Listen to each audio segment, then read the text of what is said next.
Hello, my name is Sylvia Walker. I'm an author and financial planner, and every week I chat to you around various aspects of money and money matters on the Weeklinks digital audio magazine.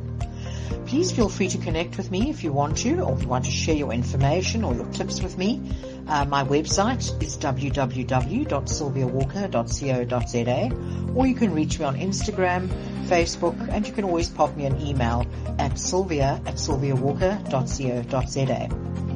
Today I'm going to chat to you about something that's quite close to my heart, and that is around saving money when you shop. So shopping hacks to save you money. And I'm talking about grocery shopping specifically because I think that is probably one of the biggest expenses we have in our household budget.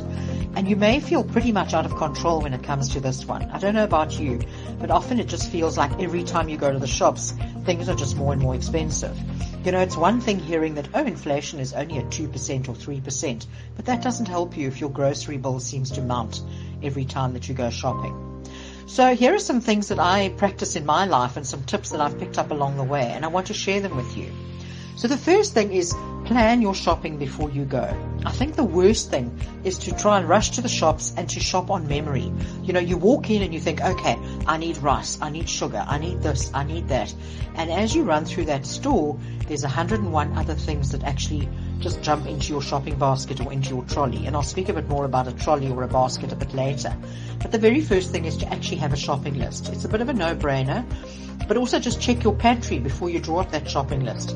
I've made that mistake in the past where I've actually just shopped by memory, and I come home and I've actually got like 3 packets of noodles in the cupboard and I bought another one. So have a shopping list. Secondly, leave the kids at home if you can. So this may seem a bit of a strange one, but did you know that there's solid research that actually shows that kids are a major influencer in terms of what is bought in the household? Kids are bombarded with messages by retailers and by people that supply products on TV, taking them into the shop. There are beautiful displays. There are, the lovely sweetie aisle, of course, as you check out. That is the one we're all aware of as parents. But kids are used by a large degree by retailers to get you to buy certain things. So really, if you can, do yourself a favor and leave the kids at home. It'll be a lot simpler, a lot less stressful, and you'll come out spending a lot less, I can guarantee you. Another thing that you shouldn't do is shop when you're on the run. So I think many of us who are working parents or working adults, you might find on the way home from work, you think you're going to quickly pop into the shop and buy a few goodies. Have you ever done that? It's happened to me. I actually go intending to buy 5 or 6 items, and I come out with like 5 or 6 bags full of stuff. And quite simply, that's because when you're hungry, when you're stressed, when you're tired, your body doesn't function properly. Your mind doesn't function properly. So what are you going to do? Particularly if you've had a long day at work, you're tired, you're going to grab something sugary. You're going to be attracted to high starch, high sugar items, and everything is going to look appealing. I must say I've tried this a couple of times myself, to actually first have something to eat before I go shopping. And the shopping experience just seems like such a burden, and you just want to get through it. It's not this wonderfully enticing feeling that if you're hungry, everything looks appealing. It actually just becomes quite a drudge that you want to get done. So don't shop when you're hungry. Don't shop when you're tired. Try and do it when you've actually had something to eat and when you're relaxed. Also, just another small tip is try to shop at the same shop all the time. When they keep changing the layouts, when you have to, you're used to finding the bread in a particular place. Now you've got to go and hunt for it.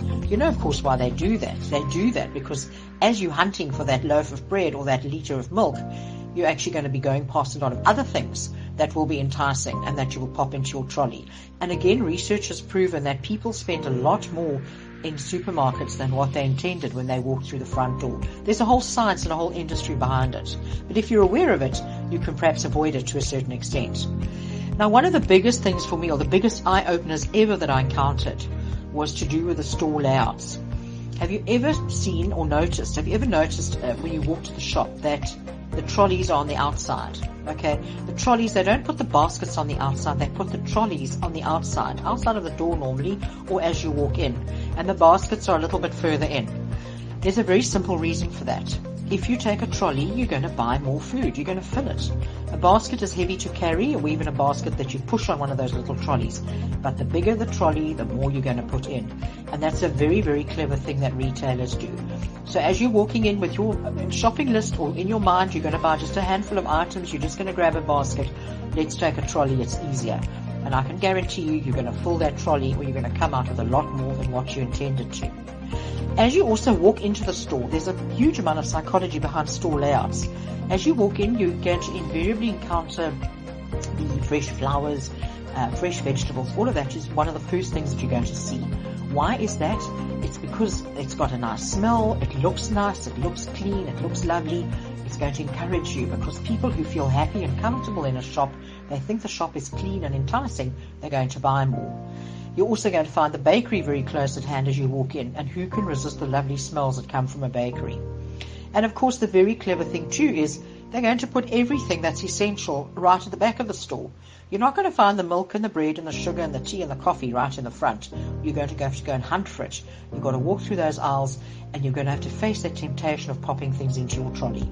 So be aware of that, of the store layout. It's a very difficult one, to actually overcome, or to what is the word, to sort of steer clear of all those temptations. But if you're aware of it, it can make sure, or help you, or go a long way towards helping that you don't actually overspend. Just a few other tips. Buy what's in season. Obviously, that's a lot cheaper than buying things that aren't in season. Fresh produce is often cheaper, much cheaper than frozen or produce that's been, worked in some way, or something has been done to it. It's been manipulated. So fresh produce. Also look at some meat-free options. Meat-free can be some lovely recipes out there. So have a look at that and cut down on your budget, your weekly budget in that way. Shop online if you can. It's the most easiest way and best thing to do, because there's no temptation. You're not going to be enticed by those little pictures on your screen as you are walking through a store with all of that temptation around you. So really just be mindful. That's what I'm saying. Be mindful of your shopping experience. Be mindful of all the work and effort that is going in around you by the retailer to get you to spend more. You don't spend more because you're weak. You spend more because you succumb to those clever messages. So just to summarize, have a shopping list when you go shopping. Don't shop when you're on the run or tired or rushing around. Make sure you're relaxed. Leave the kids at home if you can, and shop consciously. Actually be aware of the shopping experience and do what you can to minimize all of those extra temptations. So I'd love to hear from you if you've got any specific tips around shopping. As I said, please pop me an email, Sylvia, Sylvia, at sylviawalker.co.za, or connect with me on Facebook or on Instagram. Thanks for listening. Until next time.